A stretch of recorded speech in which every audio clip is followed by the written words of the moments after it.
प्रिय श्रोता बंधु प्रभु श्रीकृष्ण बहुमूल्य नाम आपण को शुभेच्छा।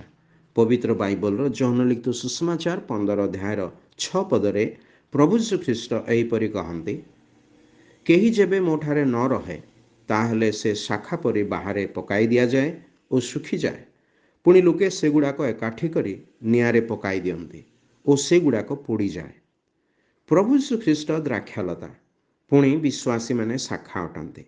दुखर कथा है जे जगत रे आज विश्वासी माने प्रभु श्रीकृष्ण गुण गुड़िक जीवन में प्रदर्शन करते नाही।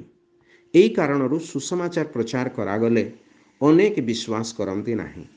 सेहीपरि विश्वासी मानकर साक्ष्य एही शुष्क शाखा गुड़िक परि जहाँ बाहरे पकाई दिया जाए और ताहा निआरे पोड़ी जाए। एहीपरि साक्ष्य को जगत घृणा करे। थरे महात्मा गांधी कहले, मु तुमर ख्रीष्ट को पसंद करे किंतु तुमर ख्रीष्ट मत को नुह। दुखर सहित मु एकमत हेबाकु बाध्य हुए जे एहीपरि विश्वासी मानक हेतु जगत रे सत्य पहुँची पारु नाही। आमर प्रार्थना यही जे जो प्रभु आपणक निमंते बलिदान हेले और तृतीय दिन रे मृत्यु पुनर्थित हेले तांकठारे विश्वास करी आपण परित्राण प्राप्त हुअन्तु। धन्यवाद।